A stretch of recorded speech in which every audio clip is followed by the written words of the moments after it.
Thank you, Secretary. We will now go to a round of questions here, and I'll direct my first question, Madam Secretary, relating to production on Alaska lands. As I mentioned in my opening statements, I'm frustrated. I'm very frustrated with the delays, the denials, the restrictions that we continue to see from the Department of Interior. When you came before us as a nominee back in March of 2013, you made a specific commitment to me. You said, and I'm going to quote you here, that we are supporting the desire that we discussed to continue to keep the Alaska pipeline full. Do you know where we are in terms of the maximum capacity of the Trans-Alaska Pipeline versus what we are seeing go through the line on a daily basis? Are you aware of that? Yes, Senator, I am. And you are aware that we are less than half full? I am aware of that. And I guess the question is pretty direct. Do you believe that the actions that we have seen out of the Department of Interior of late are helping to keep the Alaska pipeline full when NPRA withdrawals have moved forward, when the direction in the end of January to put ANWR into the 1002 area and 98% of ANWR into wilderness area with indefinite withdrawals in the OCS. Do you think that that's consistent with trying to keep the Trans-Alaska oil pipeline full? Senator, I am fully committed to supporting the efforts in the North Slope of Alaska to keep the Trans-Alaska pipeline full. As you know, I worked on that pipeline as a college student. As a petroleum engineer, I understand how fields peak, and Prudhoe Bay oil field and related oil fields have been past their peak production for some time. I'm aware of that. We have, as you know, supported development in the National Petroleum Reserve. 72% of what is estimated to be the recoverable oil is in areas that are open for leasing. We've doubled the frequency of leasing in the NPRA lands under this administration, and we have recently approved ConocoPhillips' preferred proposal for drilling in the National Petroleum Reserve. Offshore, 90% of the estimated recoverable oil and gas will be available for leasing in the Beaufort and Chukchi Seas. We took 25 miles off the table because of whale migration based on requests from Native communities.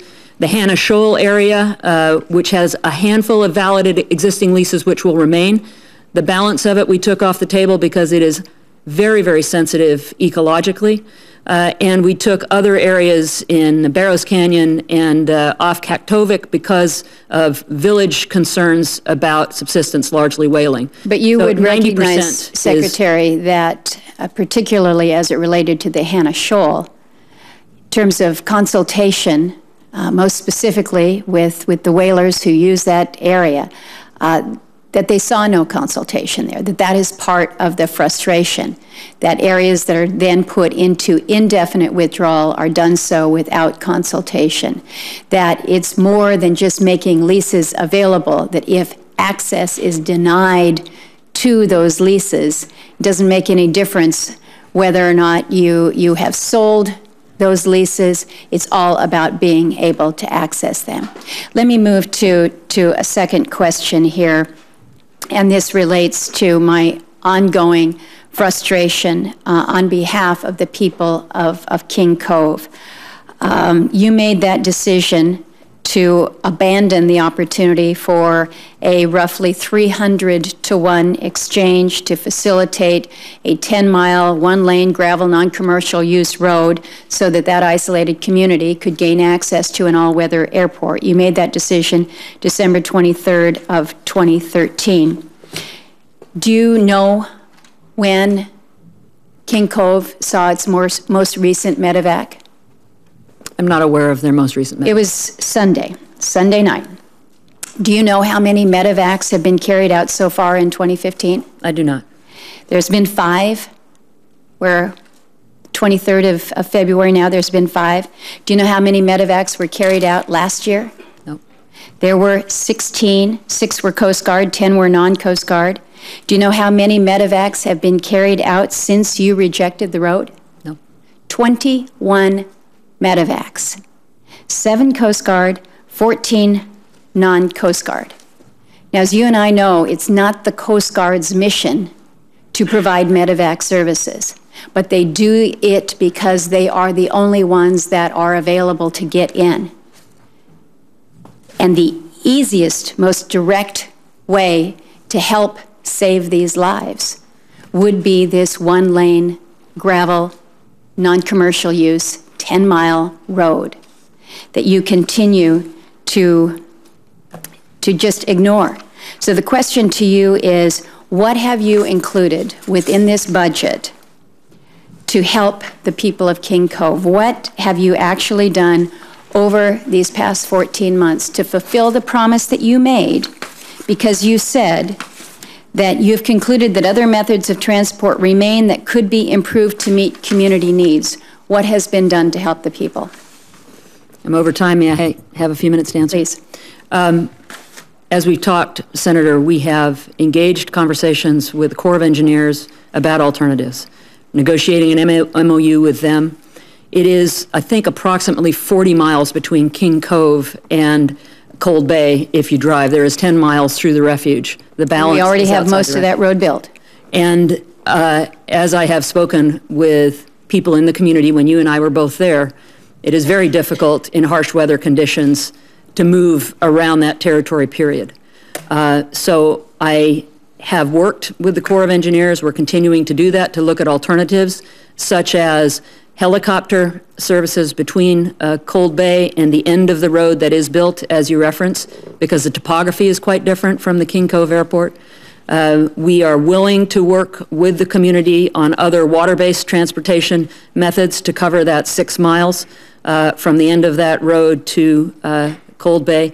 But Senator, to suggest that the Eisenbeck Refuge is the same as other lands acre for acre is inaccurate. It is a very unique— 300 to 1. 300 to 1. And, Madam Secretary, in all respect, to suggest that you're going to be able to count on the Coast Guard to establish some kind of a base there in Cold Bay to provide for medevac service is not realistic, it's not rational.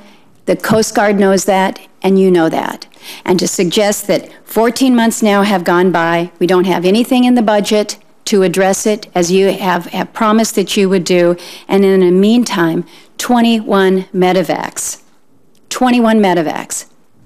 to pluck people out to get them to some level of safety when a 10-mile, 1-lane gravel, non-commercial use road could help save these lives. We've got to keep working on this, Madam Secretary. Senator, I recognize this issue. I also, having visited Kivalina, recognize that this is not a unique situation, that there are many villages that struggle in the case of medical evacuations, and I appreciate that it is part of our job to work on that, and I will continue to work with you on it. That is true, that there are many villages, but there are none that have ready access to an all-weather airport right there.